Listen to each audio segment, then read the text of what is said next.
Okay, so now we've looked at the 4-stage model, we've looked at bits and bytes, we've looked at the CPU, and we've even started talking about programming languages and software. And now we come to the mother and father of all software.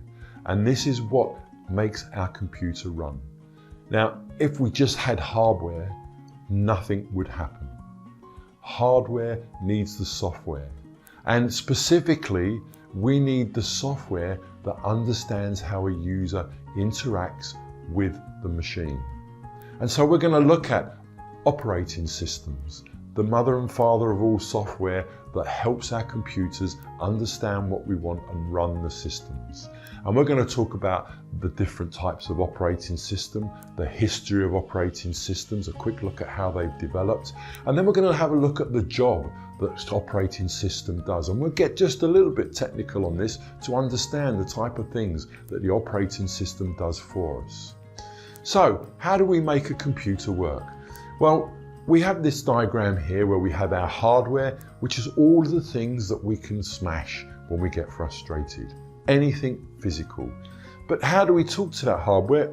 Well, we have software called the operating systems. And all of you, anybody who's used a computer, will have used an operating system. And what does that operating system do? Well, the operating system understands our command.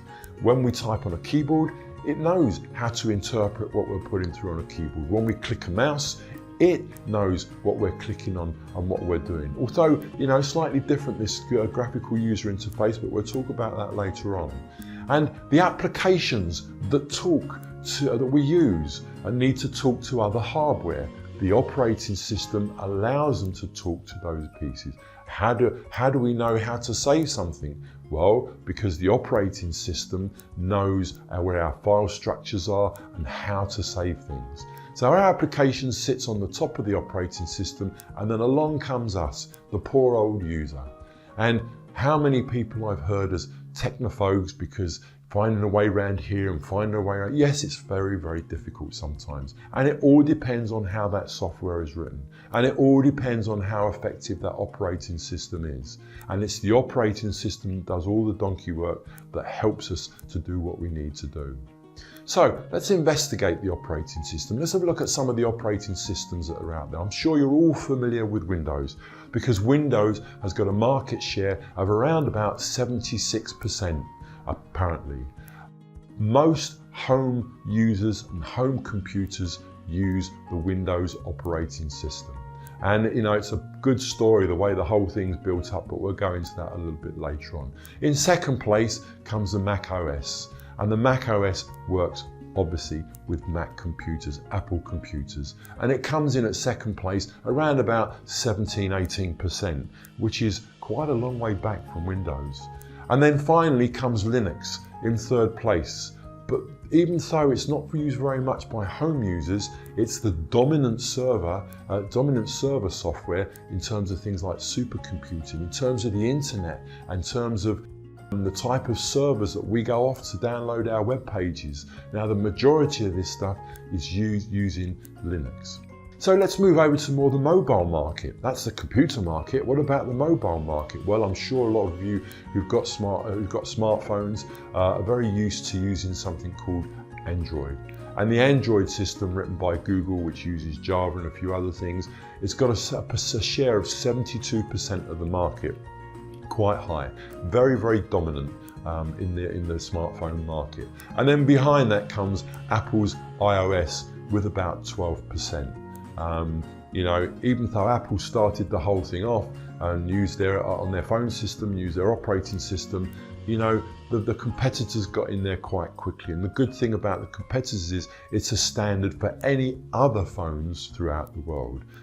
Apple, a proprietary standard, and they use it very much for Apple, very much the way Apple work. They make all their stuff proprietary type stuff that nobody else can use and can be used just for Apple stuff. But that's okay, because if you talk to Apple users, they're very happy about that. So what do software operating systems do? A system software basically manages the computer hardware, and it manages any other software resources that we've got there. And it provides common services to computer programs. What type of common services? Well, scheduling, we'll talk about scheduling a little bit later on. It deals with input and output. How does it take information and where does it put that information? It also deals with memory allocation, because there's a lot of memory there, and when there's a lot of programs running, they want to use that memory. And we'll see a lot more of it a little bit later on when we investigate some of the stuff in a minute. So let's have a look at the history. Now, when we first started off in the 1940s, operating system, what's that? The earliest digital systems didn't have any operating systems. They just ran programs, and up to the 1950s, computers could probably execute one program at a time, and that was it. So we'd run our program, the computer would run that particular program. But as things progressed, later machines came up with libraries of programs. So libraries that were linked to users' programs to assist in operations. So we might have a piece of code that will assist in things like input and output, and maybe even some compilation as well. So that's the beginning. That's how this whole thing started with the operating system. However, they still ran one job at a time. In fact, funnily enough, at Cambridge University, the job queue at one point was a washing line, a clothesline, which tapes were hung with different coloured pegs to indicate the priority of those jobs. So that was in the early days, but things began to develop. Then we had mainframe operating systems, pioneered a lot by people like IBM or Honeywell, or people that had their own proprietary type of hardware. And it was really systems that were linked to those particular parts of their hardware. And IBM's operating system 360, which introduced the concept of an operating system which spanned an entire product line, and it was crucial for the success of the type of models that they had. And it also pioneered concepts that the operating system kept track of all the system resources. It did things like look at program and data space application in main memory, looked at file space and secondary storage, how to lock files during updates so two people couldn't update the same file at the same time. And if a process was terminated for any reasons, then being able to reclaim some of those resources the operating system would use. So these were the early days, very much linked to the hardware and very much linked to the mainframe, and IBM were pioneers in this instance. However, there was a lot of experimentation going on in places like Xerox and Palo Alto in California, working on these things all the time. And in fact, some of the operating systems, especially the GUI, the graphical user interfaces that Apple pioneered and put into the Macintosh, were actually invented and done through the Xerox labs in those early days. So let's have a look at microcomputers. What did we have on microcomputers? One of the earliest ones, and I can remember working on this when I first started, was CP/M. And it was one of the most earliest and most notable that was supported on a lot of early computer programs. And then along came Microsoft MS-DOS. And in fact, not a lot of people know this, but it wasn't actually Microsoft's to begin with. They actually went and bought the system from somewhere else, and they then developed that system. But one of the reasons that MS-DOS, Microsoft DOS, became so ubiquitous was because they won the contract from IBM. I mean, there's a story that goes with that apparently they went to see a guy called Gary Kildare who had invented CP/M, but he wasn't available. And the legend goes that he was out playing golf and didn't have enough time to see the people. So IBM went and spoke to Bill Gates, who'd created this DOS because they bought it from somebody else and developed it. And that became the standard for their IBM PCs. And wasn't that a big thing? And even IBM didn't understand the potential of what was going on there, because they allowed Microsoft to keep the licensing rights to DOS, but they used it on the computer because their view was they weren't software people, they were hardware people. But boy, was that a mistake. Not for Microsoft, because Microsoft did very well from it. And Microsoft's MS-DOS very closely imitated CP/M, because it was chosen for IBM, of course, it became the de facto standard operating system. But of course, the rivals, Apple. And Apple Computer Inc., which is now Apple, introduced the Macintosh computer, which had the innovative graphical user interface, which we'll talk about later. Steve Jobs was certainly a pioneer, and he'd investigated and looked everywhere. And a lot of this stuff was really taken from the labs, the Xerox labs in Palo Alto. So it wasn't a new thing. He'd seen it happening before, and he knew it was something that was going to work, and work well indeed. It made Apple a big name, and Macintosh became a very, very advanced standard microcomputer. If you work with MS-DOS, you would be typing into what we call a command line interface. So it would know words like, show me the file, or CD, so you can move from directory structure to directory structure. And Apple stole a big march. Why? Well, because obviously people like working with graphics. We don't like typing things in line by line. We prefer to work with some sort of graphics. And that was where Mac OS came in. It used to be called Mac OS X and later OS X, and basically it was a graphical operating system that was developed from what they saw in the Xerox labs and marketed and sold by Apple. And it was preloaded on all its Macintosh computers. So if you bought the computer, it was already there. And it was the successor to the original classic Mac OS, which has been the primary operating system since 1984. And it's based on the Unix operating system. And we had clients and server machines in the old days, but they've merged together, so we've now got just the one machine that we can use that has both client and server abilities. And now the latest, I think, was Mac OS 10.7 with Lion, and it's got all the service integrated stuff, all the server integrated stuff with it, and then it was branded as OS X, dropping the Mac from its names. And the server tools were something that came de facto standard with the operating system. So those of you who use Mac or seen Macs, that's the route that it's come from. And then of course we've got Microsoft Windows. And this was a proprietary operating system built by Microsoft Computers, and it was really targeted to the Intel architecture, a different type of CPU and different types of chips. And it's estimated that really something like 88.9% of the total usage share on web-connected computers. That's a lot. The latest version now we're looking at is Windows 10, which changed slightly. And the first release actually came in 1985, and it was an operating environment, but it wasn't an operating system. It sat on top of the MS-DOS. So basically it was another set of programs that you loaded on, and it used the MS-DOS that went below it, still working on Intel architecture. And then when we moved to Windows 95 in 1995, it only used MS-DOS just to bootstrap the machine. What does that mean? Well, to start the whole thing off. But otherwise, it started incorporating it in as an operating system.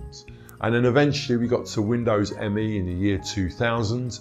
2009, Windows 7 overtook Windows XP as the most common version in use. And then all the later versions had Windows version of the servers, NT, Windows NT kernel. So all the latest versions were built on this particular type of kernel. So server editions of Windows were widely used. But Microsoft has been aggressively pushing the server and trying to bite into the Linux dominance within the server. But however, it does have some users out there.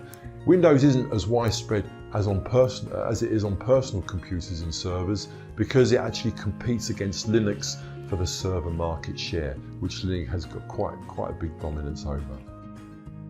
And then we had Unix. Now, Unix was a proprietary standard language, and it was basically one of the first operating systems that was used, and it was originally written in assembly language but then rewritten in C. And Linux is basically a large, complex family of all interrelated operating systems, and it's influential in every modern operating system. Unix-like is commonly used to refer to a large set of operating systems which resemble the original Unix. And one of those big ones is Linux, which we'll talk about earlier on. And it ran on a wide variety of architectures. That was the whole idea. And it's used very, very much on servers, in businesses and in workstations and in academia and in engineering environments.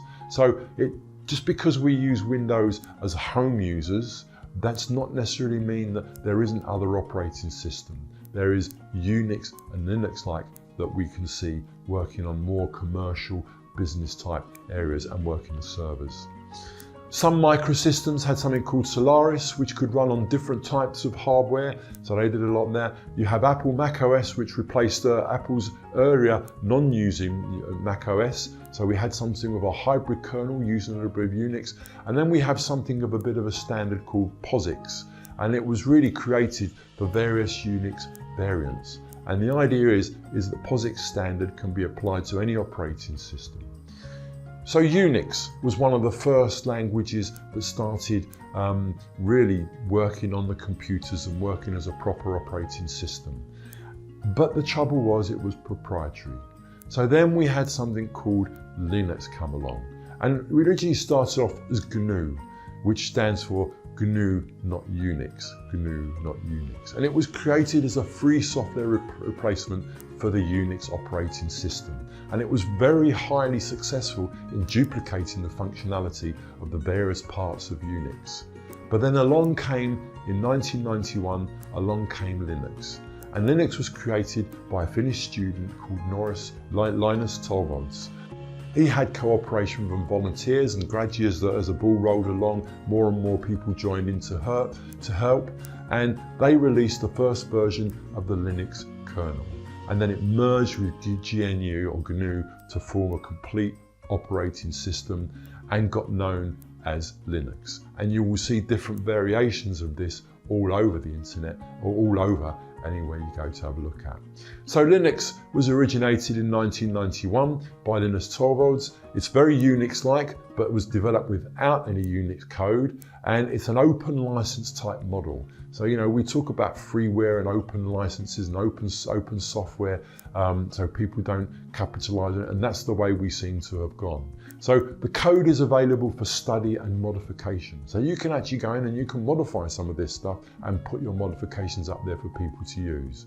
And it's used on a wide range of computers, computing machinery, from supercomputers all the way down to smartwatches. And it estimates suggests that Linux is used on only 1.8% of all desktops or laptop PCs, but it's widely adapted for use in servers and embedded systems, such as things like cell phones. And it superseded Unix on a lot of platforms, basically because it was free. And now you'll find it's used on most of the supercomputers, including the top 385. But it's commonly used on small, energy-efficient computers, such as smartphones and smartwatches. And we've got a whole different types of flavors of the Linux kernel. You know, you can see it through Red Hat, Debian, Ubuntu, Linux, Mint, Google's Android, Chrome operating system, and Chromium OS. So it really has gained a lot of popularity, even if you don't necessarily see it on the home computers. So that's a run through of the different operating systems. Now what I want to go through is I want to go through very quickly in the next section, go through some of the components and the jobs of an operating system, how it does what it's supposed to do, without trying to get into too much detail, but just enough to give you an understanding of what's going on.